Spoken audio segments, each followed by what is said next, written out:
BJP सरकार के कोई कितना ही बड़ा नेता हो, चाहे भजन लाल जी क्यों ना हो, भजन लाल जी कान खोल कर सुन लो, और कान खोल कर सुन लो मोदी जी, ये हमारे माधोपुर के किसान भाई है।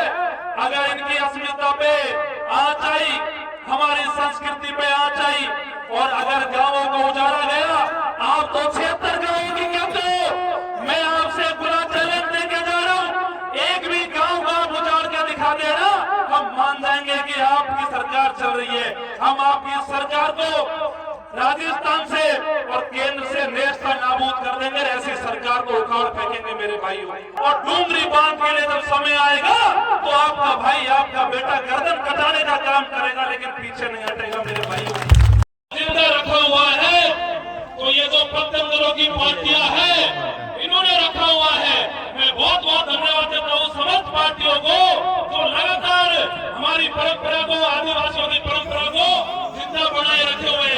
बहुत सारे लोग पूछते हैं कि मनोज भाई ये नाचते हैं, ये गाते हैं, जो पश्चिमी राजस्थान के साथी है उन्हें समझ नहीं आता। वो कहते हैं ये क्या प्रोग्राम है। जब हम गर्व से कहते हैं कि हमारे पूर्वी राजस्थान में ये हमारी संस्कृति है, ये हमारी परंपरा है, ये हमारी धरोहर है, तो हमारे समाज के भाई आज भी इसको जिंदा रखे हुए, इनको बहुत बहुत धन्यवाद साधुवाद भाइयों। मेरे भाइयों, आज जो आपकी बस्ती ने जो मान सम्मान दिया, ऐसे तो मनोज मीणा का ब्याह हुआ नहीं है, अभी तक तो घोड़ी पे मैं बैठा नहीं, लेकिन जो भारता गांव ने, नाथ की झोपड़ी के गांव ने जो आज घोड़ी पे बैठा कर डीजे के साथ, पटाखों के साथ, धूम धमाके से जो मेरा स्वागत करा और मान सम्मान करा, उसके लिए पूरे गांव का मनोज मीणा हमेशा आभारी रहेगा, आजीवन आभारी रहेगा। और कभी भी आपकी बस्ती से कोई विवाद लगा देना, मनोज मीणा को कोई काम के लिए कह देना, वैसे तो आपका बेटा कोई एमएलए एमपी नहीं है, लेकिन आज राजस्थान में सभी पंच पटेलों आपके आशीर्वाद से आपके भाई की इतनी तो चलती है कि आपका काम 100% होके रहेगा। किराने को लेकर मैं जान लगा दूंगा, लेकिन पीछे नहीं हटूंगा मेरे भाइयों। और साथ साथ में मैं कहना चाह रहा हूं सवाई माधोपुर के मेरे भाइयों से, डूंगरी बांध का मामला चल रहा है, और डूंगरी बांध के अंदर जितनी भी महापंचायतें हुई है, वहां मैंने पूरी मजबूती से अपनी बात रखी है। जब पिछली बार जोड़ली में लास्ट महापंचायत हुई, तब भी मैं उपस्थित था। उस दिन भी मैंने कहा था कि डूंगरी बांध की लड़ाई में हम पूरी ताकत से आपके साथ खड़े हैं, चाहे मनोज मीणा महुआ से आता है, चाहे करोड़ी लाल जी यहाँ से विधायक है, लेकिन इस लड़ाई में हमें कोई चिंता नहीं है। ये लड़ाई ग्रामीणों की है, ये लड़ाई किसानों की है।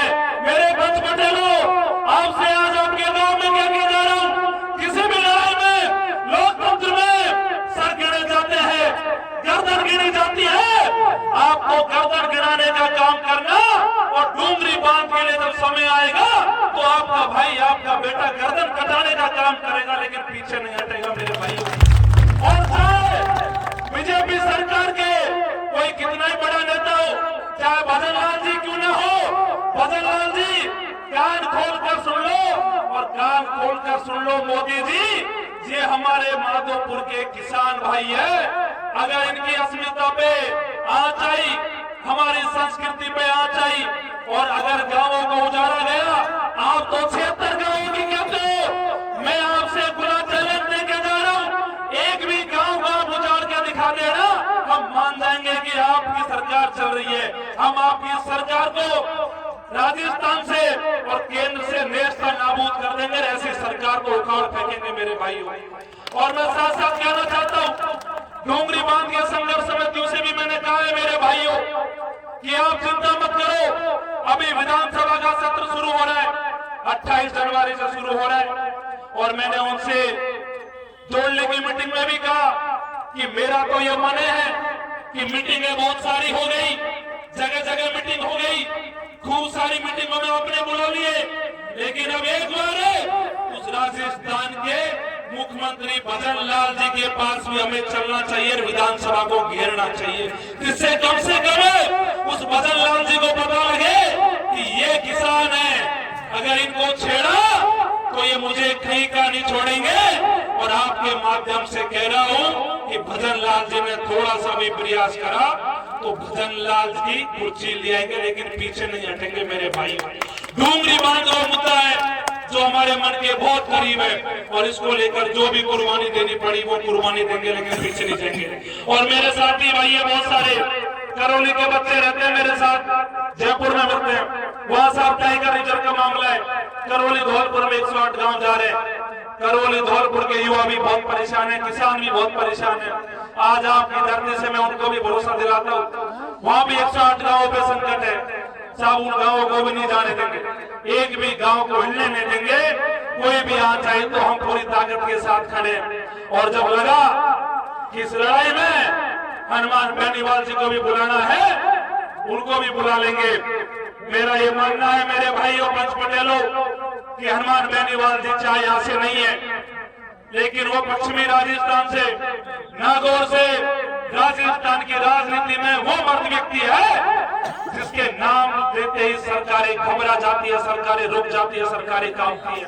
और राजस्थान की राजनीति में सबसे बड़ा लड़का अगर कोई है तो वो हनुमान बेनीवाल है, जो गरीब किसान के लिए हमेशा खड़ा मिलता है। और पंच पटेलों, मेरे नौजवान युवाओं, आपके बच्चों की लड़ाई खूब लड़ी है और आपके लिए आगे भी खूब लड़ेंगे। आपको कभी भी कह देना आपके बच्चों का कोई काम हो, राजधानी में आपके बच्चों को जरूरत पड़े तो एक आवाज मनोज मीणा को लगा देना, जान की बाजी लगा देंगे, लेकिन मान सम्मान नहीं गिरने देंगे मेरे भाइयों। और आपने देखा होगा, चाहे कोई स्प्रिंग बोर्ड कोचिंग का मामला हो, चाहे टेला में एक हमारा भाई मर गया, चाहे उसको मुआवजा दिलाने का मामला हो, चाहे दौसा का फिर बुदेहाल महीना अभी खत्म हो गया 4-5 दिन पहले फैक्ट्री में। मेरे भाइयों, जयपुर में अगर कोई ने हमारी और उंगली भी करी है तो हम पूरी मजबूती पूरी ताकत से उनका हाथ पकड़ लेंगे, लेकिन हमारे समाज की ओर कोई उंगली करेगा तो उंगली करने नहीं देंगे। और पूरी राजधानी में आपके बेटे, आपके भाई ने पूरा समाज का मान सम्मान जिंदा रखा हुआ है।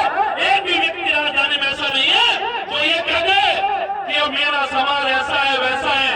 अगर कोई कहता है तो 100 बार सोचना पड़ता है। और उनसे सारे लोग कहते हैं अगर बात मनोज मीणा तक पहुंच गई तो मनोज मीणा आ जाएगा। मीणा समाज के बारे में, किसानों के बारे में, गरीबों के बारे में, राजधानी में रहने वाले हमारे भाइयों के बारे में कोई भी टिप्पणी करेगा तो मेरे भाइयों हमसे बुरा नहीं होगा। साथ साथ में कहना चाहता हूँ मेरे भाइयों, मैं कोई एमएलए एमपी नहीं हूँ, मैं कोई घोषणा नहीं कर सकता कि आपके गांव में भवन बनेगा, बिल्डिंग बनेगी, क्योंकि उसके लिए कलम की ताकत चाहिए। मैं एमएलए तो नहीं हूँ, लेकिन मेरे भाइयों आपको आशीर्वाद है, पूरी ताकत के साथ में लड़ रहे हैं। और डूंगरी बांध में भी आपको लड़ते हुए दिखाई देंगे। आप तो आपके गांव के लिए कभी याद कर लेना कि मनोज मीणा का हमने स्वागत करा था, मनोज मीणा को बुलाओ हमारे लिए क्या करेगा। आपकी पूरी बस्ती को क्या कह रहा हूँ, जी जन लगा देंगे। कल जो ट्रैक्टर की रैली है उसमें भी हम शामिल रहेंगे। और मैं सभी नौजवानों से कहूंगा कि आप लोगों को इसमें भाग लेना है। और एक बात मैंने और सुनी मेरे भाइयों, जब मैं यहाँ कल मेरे को बताया गया कि नरेश भाई आ रहे, हमारा भाई कहीं भी आए कहीं भी जाए मान सम्मान है, हमारा साथी है, संघर्ष का साथी है, लेकिन प्रोग्राम को बंद कराने को लेकर यहाँ का जो पुलिस प्रशासन है उसने ग्रामीणों को तंग करा, युवाओं को तंग करा। यहाँ का पुलिस प्रशासन और यहाँ का एसपी, यहाँ का कलेक्टर है, कान खोल कर सुन ले कि किसी भी ग्रामीण को, किसी भी नौजवान युवा को कोई भी प्रोग्राम करने के लिए या किसी भी चीज के लिए अगर परेशान किया तो जिन नेताओं के बहकावे में कर रहे हो वो कोई नहीं बचाएगा। आपको इस बात को याद रखना, ये किसानों के बच्चे हमारे नौजवान है, तो एक बार कार्रवाई करने से पहले इस बात को याद रखना। और इस बात को भी याद रखना कि मनोज मीणा जयपुर राजधानी में रहता है, कोई लंदन में नहीं रहता। अगर आगे से कोई फोन मेरे पास आया, माधोपुर के एसपी से कह रहा हूँ, कलेक्टर से कह रहा हूँ, कलेक्टर एसपी साहब दोनों सुन लो, मेरे से बुरा कोई नहीं होगा। और जिन नेताओं का संरक्षण से आप परेशान करने का काम करते हो वो नेता नेताओं तक पहुंच जाएगा, इतने आपका इलाज हो जाएगा। क्योंकि ये हमारे गांव के बच्चे हैं, हमारे किसानों के बच्चे हैं, हमारे नौजवान भाई हैं। तो इस बात को भी यहाँ के प्रशासन को याद रखना है। आप लोगों ने बुलाया, मान सम्मान दिया, माता बहनों ने जो मान सम्मान दिया, पंच पटेलों ने मान सम्मान दिया, उसको मनोज मीणा हमेशा याद रखेगा, आपका आभारी रहेगा। पूरी बस्ती माता को राम राम साहब।